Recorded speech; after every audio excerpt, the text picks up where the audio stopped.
எல்லாருக்கும் வணக்கம். மீண்டும் மெய்ப்பொருள் காண்க தளத்திற்கு எல்லாரையும் நான் வரவேற்கிறேங்க. முதல்ல சர்வதேச சந்தை எடுத்துக்கிட்டோம்னா, நேற்று இரவு அமெரிக்க சந்தை கொஞ்சம் மேலே ஏறி இருக்கு. ஒரு 0.5% பக்கமா மேலே ஏறி இருக்கு. அதனுடைய எதிரொலிப்பு இன்னைக்கு ஜப்பான் நாடு சந்தையில அதை பார்க்க முடிஞ்சதுங்க. 0.7% பக்கமா ஏறி இருந்ததுங்க. நான் லஞ்சுக்கு முன்னாடி பார்த்தேன். கோல்டு எடுத்துக்கிட்டோம் அப்படின்னா $4,500 பெர் ரவுண்ட்ஸ் அந்த ரேஞ்சில் சுத்திக்கிட்டு இருக்குங்க. 4,515, 13 அந்த ரேஞ்சில் இருக்கு. கொஞ்சம் மேல ஏறி இருக்கு. இந்திய சந்தையில எடுத்துக்கிட்டோம் அப்படின்னா கோல்டு 22 கேரட் கோல்டு வந்து ஒரு ₹70 விலை ஏறி இருக்குங்க. 13,670 இருக்கு. நேத்து மார்க்கெட் ரேலி ஆயிருந்தது இல்லையா, அப்பையும் எஃப்ஐஐஸ் கேஷ் செக்மெண்ட்ல நெட் செல்லர்ஸா தான் இருந்திருக்காங்க. ஒரு 1,805 crores பக்கமா. டாலருக்கு எகெயின்ஸ்டா இந்தியன் ருபி 94 எல்லாம் தாண்டிடுச்சுங்க. 94.11 இந்தியன் ருபீஸா இருக்கு ஒரு டாலர். பிரெண்ட் க்ரூட் எடுத்துக்கிட்டோம்னா தொடர்ந்து $100 மேலே தாங்க இருந்தது. நான் கடைசியாக பார்த்தப்போ $104 பெர் பேரல் அந்த ரேஞ்சில் இருந்தது. அடுத்து எல்பிஜி எடுத்துக்கிட்டோம்னா கிட்டத்தட்ட 7 ஆண்டுகளுக்கு அப்புறம் ஈரான்ல இருந்து நம்ம இம்போர்ட் பண்றோங்க. 2019ல சாங்ஷன்ஸ் போட்டிருந்தாங்க ஈரான் மேல யூஎஸ். அதுக்கப்புறமே நம்ம பெருசா ஈரான்ல இருந்து இம்போர்ட்ஸ் பண்றதில்ல. பட் இந்த 7-8 ஆண்டுகள்ல ஈரான் வந்து தொடர்ந்து சைனாவுக்கு க்ரூட் ஆயில் நிறைய சப்ளை பண்ணிட்டு இருந்தாங்க. அவங்களுடைய டோட்டல் எக்ஸ்போர்ட்ஸ்ல 90% ஆஃப் எக்ஸ்போர்ட்ஸ் ஈரானை பொறுத்த வரைக்கும் சைனாக்கு தான் எக்ஸ்போர்ட் பண்ணிட்டு இருக்காங்க. டிஸ்கவுண்டட் பிரைஸ்ல சைனா வந்து க்ரூட் ஆயில் வாங்கிட்டு இருந்திருக்காங்க. ஸோ அவங்களுடைய எக்கனாமியை இந்த காலகட்டத்தில் ஸ்ட்ரென்தன் பண்ணிக்கிட்டாங்க. அதாவது யுவானை கொடுத்து அவங்க வந்து க்ரூட் ஆயில் வாங்கியிருக்கிறாங்க. டாலர்ல அவங்க க்ரூட் ஆயில் வாங்கலை. அதாவது நமக்கும் அந்த மாதிரி ஆப்ஷன்ஸ் எல்லாம் கொடுத்தாங்க ஈரானே. அதாவது நாங்கள் வந்து நீங்கள் ருப்பியை கொடுங்க, நாங்கள் வந்து க்ரூட் ஆயில் சப்ளை பண்ணுறோம், எல்பிஜி சப்ளை பண்ணுறோம். அதுக்கு பதிலாக நாங்கள் பொருட்களாக கூட, அதாவது வீட்டு, ரைஸு, தென் டீ, ஃபார்மா ப்ராடக்ட்ஸ் இது எல்லாமே வந்து இங்கேருந்து போகும். அதனால நாங்கள் ரூபாயை கூட வாங்கிக்கிறோம், தென் இந்த பொருட்கள்லாம் கூட வாங்கிக்கிறோம் இந்தியாவிலேருந்து அப்படின்னு ஈரான் தரப்பு 2018-19 சொன்னாங்க. நம்ம சாங்ஷன்ஸ் இருந்ததுனால பெருசா ஈரான்ல இருந்து எந்த வர்த்தகமும் பண்ணல எனர்ஜியை பொறுத்த வரைக்கும். அடுத்து மணப்புரம் ஃபினான்ஸ் எடுத்துக்கிட்டோம்னா பெயின் கேபிட்டல் ஏற்கனவே ஒரு 18% ஸ்டேக் வச்சிருக்காங்க. 4,385 crores பக்கமா இன்வெஸ்ட் பண்ணிருக்காங்க. இப்ப ஓப்பன் ஆஃபர் கொடுத்துருக்காங்க. அதாவது ரிமைனிங் ஒரு 26% ஸ்டேக் எடுக்கிறதுக்கு.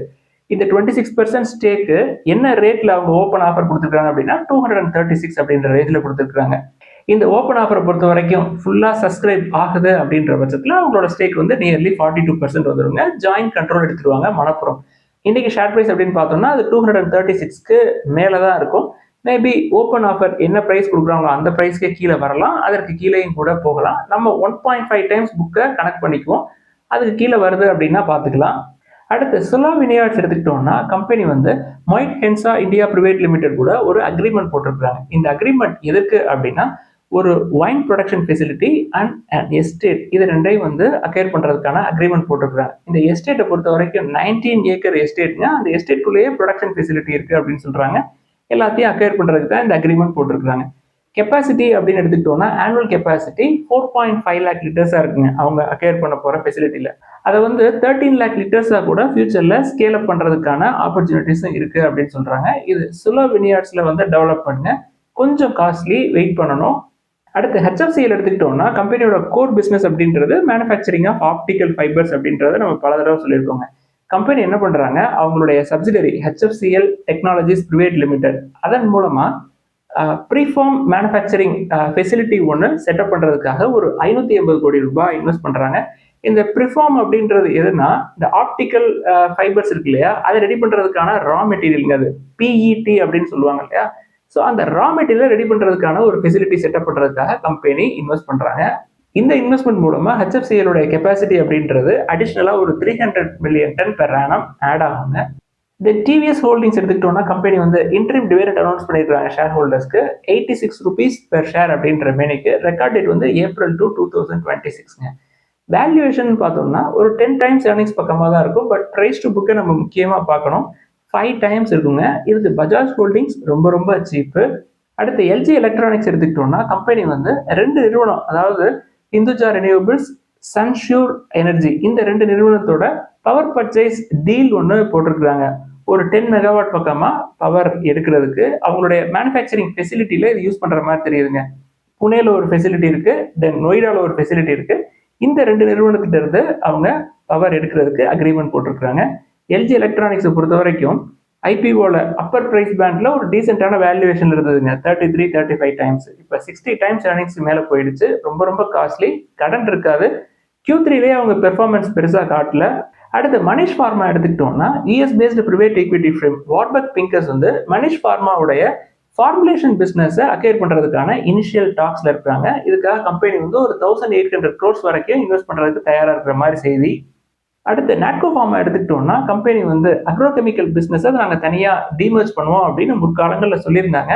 இப்போ டிமர்ஜுக்கான ரேஷியோ கொடுத்துட்டாங்க 1:1 அப்படின்ற ரேஷியோவில். அதாவது நம்மள்ட்ட ஏற்கனவே நாட்கோ ஃபார்மா இருக்குது அப்படின்னா இன்னொரு ஷேர் நம்மளுக்கு கிடைக்குங்க. நாட்கோ அக்ரோகெமிக்கல் ஷேர் வந்து கிடைக்கும். இதில் அட்வான்டேஜ் என்ன அப்படின்னா ஷேர் ஹோல்டர்ஸ்க்கு வேல்யூ அன்லாக் ஆகும், தென் பிஸ்னஸ் ஃபோக்கஸ் அப்படின்றது இம்ப்ரூவ் ஆகும், தென் க்ரோத் விசிபிலிட்டியை பூஸ்டப் பண்ணுறதுக்கு இந்த டிமர்ஜர் யூஸ்ஃபுல்லாக இருக்கும் அப்படின்னு கம்பெனியோட மேலிடம் சொல்கிறாங்க. நாட்கோ இப்பயுமே நல்ல வேல்யூவேஷனில் தான் இருக்கும். அடுத்து வின்ஃபாஸ்ட் நிறுவனம் எடுத்துக்கிட்டோம்னா கம்பெனி வந்து சிஎஸ்பி பேங்கோட ஃபினான்சிங் டீல் ஒன்று சைன் பண்ணியிருக்கிறாங்க. அதாவது ஒரு பேங்க்கு ஒரு ஆட்டோ ஏஎம் ரெண்டு பேரும் பார்ட்னர்ஷிப் போடுறாங்க அப்படின்னா எதுக்குங்க, ஃபினான்ஷியல் சொல்யூஷன்ஸ் ப்ரொவைட் பண்ணுறது. குறிப்பாக சொல்லணும் அப்படின்னா ரீட்டைல் கஸ்டமர்ஸ்க்கு 100% ஆன் ரோட் ஃபண்டிங்காக இந்த டீல் வந்து போட்டிருக்கிறாங்க. அவங்களுடைய எலக்ட்ரிக் எஸ்யூவிஸ் குறிப்பாக VF6 VF7 இதனுடைய சேல்ஸை பூஸ்டப் பண்ணுறதுக்காக வின்ஃபாஸ்ட் வந்து சிஎஸ்பி பேங்கோட பார்ட்னர்ஷிப் போட்டிருக்கிறாங்க.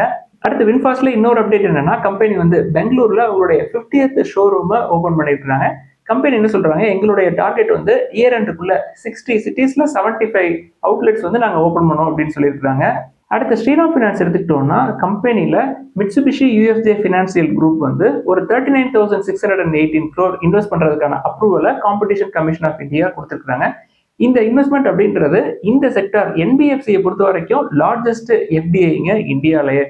இது வந்து ஸ்ரீராம் ஃபினான்ஸுடைய கேபிட்டலை ஸ்ட்ரென்தன் பண்ணும். அவங்களுடைய பிஸ்னஸ் அக்ரெசிவாக டெவலப் ஆகிறதுக்கு இந்த கேபிட்டல் ரொம்ப யூஸ்ஃபுல்லாக இருக்குங்க. ப்ரைஸ் டு புக்கே 3 times பக்கமாக இருக்கும். அடுத்து சமான் கேபிட்டல் எடுத்துக்கிட்டோம்னா Reserve Bank of India international holding company Samman கேபிட்டலில் ஒரு 66.65% பக்கமாக ஸ்டேக் எடுக்கிறதுக்கான அப்ரூவல் கொடுத்துருக்காங்க. இந்த அப்ரூவல் மூலமா கண்ட்ரோல் அப்படின்றது இன்டைரக்ட் சேஞ்ச் ஆஃப் கண்ட்ரோல் இருக்குங்க. இன்டர்நேஷனல் ஹோல்டிங் கம்பெனி அவங்களுடைய சப்சிடரி அவேனார் இன்வெஸ்ட்மெண்ட்ஸ் மூலமா இந்த ஸ்டேக்கை எடுக்கிறாங்க. இது சமான் கேபிட்டலுக்கு நல்ல செய்தி தாங்க. சமான் கேபிட்டலை பொறுத்த வரைக்கும் 2018-19 அந்த பீரியட்ல 1000க்கு மேலே இருக்குங்க ஷேர் பிரைஸ். அன்னைக்கு ஒரு சில குற்றச்சாட்டுகள்லாம் இருந்ததுங்க. Normally India Bulls housing finance தான் இந்த நேம் வந்து மாத்திட்டாங்க சமான் கேபிட்டல் அப்படின்னு சொல்லிட்டு. நல்ல வேல்யூவேஷன்ல இருந்தாலும் இதை கன்சிடர் பண்ணாததுக்கு முக்கியமான காரணம் இதுதாங்க.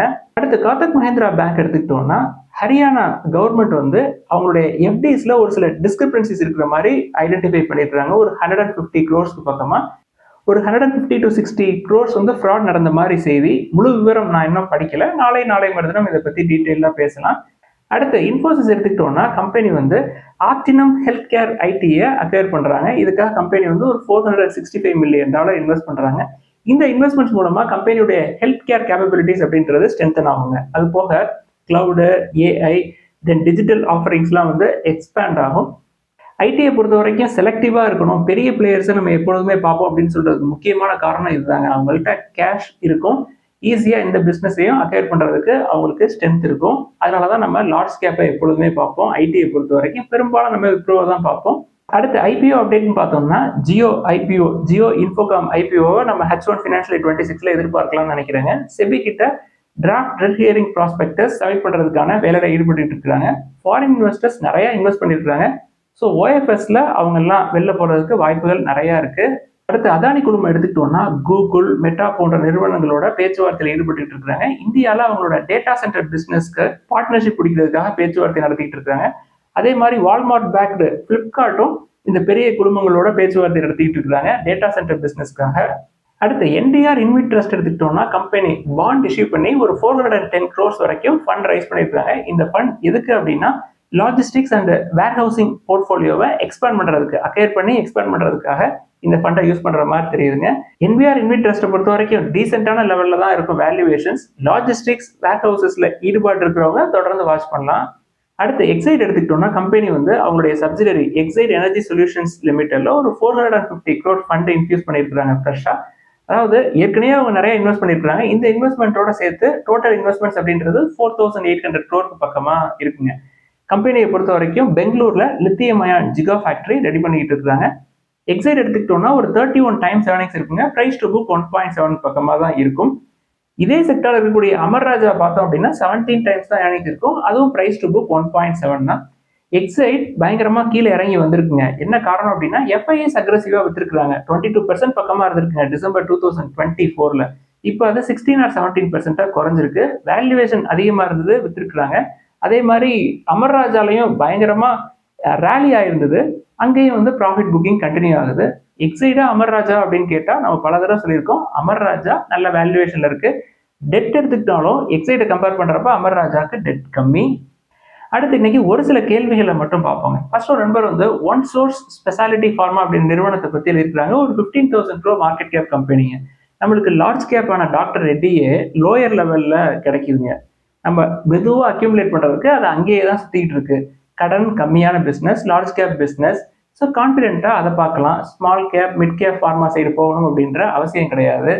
அடுத்து ஐஆர்பி இன்ஃப்ராஸ்ட்ரக்சர் டெவலப்பர்ஸ் பத்தி நீங்க சொல்லியிருந்தீங்க, போனஸ் அப்டேட் கொடுத்துருந்தீங்கல்ல சார், ஒரு 1000 ஷேர் எடுக்கிறது ஒர்த்தா அப்படின்னு சொல்லி கேட்டிருக்காங்க. நீங்க இவ்வளோ அமௌண்ட் ஸ்பெண்ட் பண்றதுக்கு இவ்வளோ அமௌண்ட் ஸ்பெண்ட் பண்ண முடியும் அப்படின்னா நீங்க பாண்ட்ல போட்டு பாண்ட்ல வர்ற ஈல்டு எடுத்து உங்களுக்கு எது பிடிக்குதோ அதை கன்சிடர் பண்ணலாம். இல்ல எனக்கு ஈக்விட்டியில தான் ஈடுபாடு அதிகம் அப்படின்னா எல்என்டியே பார்க்கலாங்க. அடுத்து பிசி ஜுவல்லர்ஸ் பத்தி கேட்டிருக்கிறாங்க. பிசி ஜுவல்லர்ஸை பொறுத்த வரைக்கும் வேல்யூவேஷன் நல்லா இருக்குங்க. பட் சமான் கேபிட்டல் என்ன நடந்ததோ அதே மாதிரி தான் பிசி ஜுவல்லர்ஸ்லயும் முற்காலங்களில் 2018-19 டைம்ல நடந்தது. அதனால பெருசா இன்வெஸ்டர்ஸ் ஈடுபாடு காட்டாம இருக்காங்களோ அப்படின்ற சந்தேகம் எனக்கு எப்பொழுதுமே உண்டுங்க. பிசி ஜுவல்லர்ஸை பொறுத்த வரைக்கும் ரிஸ்க் எடுக்கலாம். நல்ல வேல்யூவேஷன் இருக்கிறதுனால ரிஸ்க் எடுக்கலாம்னு சொல்றேன். பட் நான் ஒரு பல்கா 1 lakh வரைக்கும் உள்ள போடலாமா அப்படின்னு சொல்லி கூட ஒரு நண்பர் எழுதியிருந்தாருங்க பிசி ஜுவல்லர்ஸ்ல. அந்த மாதிரி பண்றது என்னைக்குமே ரிஸ்க் தாங்க. நீங்க முன்னாடி சொன்ன மாதிரி பாண்ட்ல போட்டு ஈல்டு எடுத்து எவ்வளவு வேணாலும் கன்சிடர் பண்ணலாம். இன்னொரு நண்பர் வந்து பிசி ஜுவல்லர்ஸை நீங்க கன்சிடர் பண்ணிருக்கீங்களா அப்படின்னு சொல்லி கேட்டிருக்காங்க. நான் கன்சிடர் பண்றது இல்லைங்க, மேம் கன்சிடர் பண்ணுவாங்க. அவங்களும் எப்படி கன்சிடர் பண்ணுவாங்க அப்படின்னா அவங்களுக்கு ஏதாவது டிபேட் வருது அப்படின்னா அதுல கன்சிடர் பண்ணுவாங்க. அடுத்து பூன்வாலா ஃபின்காப் பத்தி எழுதிருக்கிறாங்க ஒரு நண்பர். நல்ல பிசினஸ், நல்ல ப்ரொமோட்டர்ஸ், ஸ்ட்ராங்கான பெர்ஃபார்மன்ஸ் காட்டியிருக்காங்க, பட் காஸ்ட்லி. அடுத்து சுஸ்லான் எனர்ஜி பத்தி நீங்க சொல்றீங்க நல்ல வேல்யூவேஷன் இருக்கு அப்படின்னு சொல்லிட்டு, ஆனா பிரைஸ் டு புக் கம்மியா இருக்கு அப்படின்னு சொல்லி எழுதிருக்காங்க. பிரைஸ் டு புக்கை இதுக்கு பார்க்க தேவையில்லைங்க. பெரும்பாலும் பிரைஸ் டு புக் வந்து பேங்கிங், ஃபினான்ஷியல் சர்வீசஸ், தென் என்பிஎஃப்சிஸ்க்கு தான் நம்ம பெரும்பாலும் பார்ப்போம். ஏன்னா அவங்க கடன் நிறைய வாங்குவாங்க. அதனால நம்ம பிரைஸ் டு புக்கை ரொம்ப ஸ்ட்ரிக்டா ஃபாலோ பண்ணுவோம். சுஸ்லானை பொறுத்த வரைக்கும் டெட் டு ஈக்விட்டியே கம்மி தான். நல்ல ஸ்ட்ராங்கான ஆர்டர் புக்கும் இருக்கு. உங்களுக்கு அச்சுறுத்தலா இருக்கு அப்படின்னா நீங்க டாடா பவரை பார்க்கலாம். டாடா பவருக்கு டெட் இருக்கும், அதை பத்தி ஒரி பண்ண தேவையில்லை. அடுத்த ஒரு நண்பர் வந்து நீங்க அப்டேட்ஸ் எல்லாம் கொடுக்குறீங்கல்ல சார், எந்தெந்த ஸ்டாக்லாம் வந்து கன்சிடர் பண்ணலாமோ அது சம்பந்தமான அப்டேட்ஸ் மட்டும் கொடுங்க அப்படின்னு சொல்லி எழுதியிருக்கிறாங்க. அது வந்து எந்த விதத்துலயும் உங்களுக்கு பிரோஜனமாவே இருக்காதுங்க. நம்ம வந்து ஒரு எஜுகேஷனல் பர்பஸ்க்காக இதை ஷேர் பண்றோம். சந்தையில ஆயிரக்கணக்கான பங்குகள் இருக்குங்க. நான் வந்து கன்சிடர் பண்றது என்னுடைய போர்ட்ஃபோலியோ எடுத்துக்கிட்டீங்கன்னா மொத்தமே ஒரு 25ல இருந்து ஒரு 45க்குள்ளதான் இருக்கும் number of stocks. Beyond that நிறைய நல்ல நிறுவனங்கள் இருக்கும். இப்ப எடுத்துக்காட்டுக்கு என்டிஆர் இன்வெஸ்ட் எடுத்துக்கு அது வந்து நல்ல நிறுவனம் தான். இருந்தாலும் அதை பத்தி செய்தி வர்றப்ப உங்களுக்கு சொல்றேன் அப்படின்னா அந்த ஹிண்ட்டை நீங்க எடுத்துக்கணும் அப்படின்றதுக்காக தான். அடுத்து சிமெண்ட்ஸ், ஏபிபி இந்தியா போன்ற நிறுவனங்கள் பத்தி எழுதியிருக்கிறாங்க. எந்த வேல்யூவேஷனுக்கு வந்தா நம்ம வாட்ச் லிஸ்ட்ல ஆட் பண்ணலாம், அதை தொடர்ந்து வாட்ச் பண்ணலாமா அப்படின்னு சொல்லி எழுதியிருக்கிறாங்க. நம்ம வந்து அது 30 டைம்ஸ் வரணும், 25 டைம்ஸ் ஏர்னிங்ஸ் வரணும் அப்படின்னு சொல்லி வெயிட் பண்றது சரி வராதுங்க. உங்களுக்கு விருப்பம் இருக்கு அப்படின்னா எப்பப்பெல்லாம் கீழே வருதோ அப்பப்பெல்லாம் 1, 2ன்னு ஆட் பண்ணிக்கலாங்க. நீங்க அதை வச்சுக்கணும்னு ஆசைப்படுறீங்க, வேல்யூவேஷனை பத்தி கவலைப்படாதீங்க. நல்ல வேல்யூவேஷன் எடுத்தா நல்ல ரிட்டர்ன்ஸ் கிடைக்கும், ஹையர் வேல்யூவேஷன்ல எடுத்தா ரிட்டர்ன்ஸ் கம்மியா கிடைக்கும், அவ்வளவுதான். அடுத்து மார்க்கோலைன்ஸ் பேமெண்ட் டெக்னாலஜி அப்படின்ற நிறுவனத்தை பத்தி எழுதியிருக்கிறாங்க. ரொம்ப ரொம்ப ஸ்மால் கேப்ங்க. அந்த நிறுவனத்தை பத்தி எனக்கு ஐடியா எதுவும் கிடையாது. அடுத்து Mahindra and Mahindra, Tata Motors passenger vehicle, Hyundai இந்த நிறுவனங்களை பத்தி எழுதியிருக்கிறாங்க. இதுல குறிப்பா ஹியூண்டாய் தான் நான் எப்பொழுதுமே கன்சிடர் பண்ணுவேன். M&Mக்கும் டாடா மோட்டார்ஸ் பிவிக்கும் கடன் ஜாஸ்தி, கடன் இருக்க நிறுவனத்தை நான் பார்க்க மாட்டேன் அப்படின்னு சொல்லி எழுதியிருக்கிறாங்க. ரொம்ப ரொம்ப நல்லதுங்க. பட் ஹியூண்டாயை பொறுத்த வரைக்கும் நம்ம அப்படியே ஒதுக்கலைங்க. இப்போதான் 28 டைம்ஸ் ஏர்னிங்ஸ் வந்திருக்கு. 20 டைம்ஸ் ஏர்னிங்ஸ் கீழே வருது அப்படின்னா நம்மளே ஹியூண்டாயை பார்க்கலாம். அடுத்த ஒரு நண்பர் வந்து வேல்யூவேஷன்ஸ் ஏன் இவ்வளோ ஸ்ட்ரிக்டா ஃபாலோ பண்றீங்க அப்படின்னு சொல்லி எழுதியிருக்கிறாங்க. கொஞ்சம் ரிஸ்க் எடுக்கலாமே அப்படின்னு சொல்லி கூட ஒரு நண்பர் எழுதியிருக்கிறாங்க. இதுல சிறப்புன்னு ஒன்றும் கிடையாதுங்க. வேல்யூவேஷன்ஸை நான் ஃபாலோ பண்றேன் அப்படின்னா எனக்கு நஷ்டம் எதுவும் கிடையாது. அதனால நான் வந்து சீப்பான வேல்யூவேஷன்ல பிடிக்கணும் அப்படின்னு எல்லாருக்கும் சொல்றேன். நான் சீப்பான வேல்யூவேஷன்ல பிடிக்கணும்னு நினைக்கிறேன்னா எனக்கு அதனால என்ன நஷ்டம் இருக்கு? எந்த நஷ்டமுமே கிடையாதுங்க. கிடைக்கிறது எல்லாமே போனஸ் தான். லோயர் லெவல்ல பிடிச்சோம் அப்படின்னா என்ன ஒரு மைண்ட் செட் வேணும் அப்படின்னா, லோயர் லெவல்ல நம்மளுக்கு கிடைக்கலன்னா இந்த லெவல்ல நம்ம பிடிச்சிருந்தா நம்மளுக்கு இவ்வளவு ரிட்டர்ன்ஸ் கிடைக்குமோ, இன்னொரு லெவல்ல வந்தப்ப நம்ம மிஸ் பண்ணிட்டோமே, அங்க பிடிச்சிருந்தா கூட நம்மளுக்கு 10% கிடைச்சிருக்குமே அப்படின்ற மைண்ட் செட் இருக்கு அப்படின்னா இந்த ஸ்ட்ராட்டஜி ஒர்க் அவுட் ஆகாதுங்க. உடனே எனக்கு லாபம் கிடைக்கல அப்படின்னாலும் எனக்கு வேல்யூவேஷனை ஸ்ட்ரிக்டா ஃபாலோ பண்றதுனால எந்த நஷ்டமுமே கிடையாது.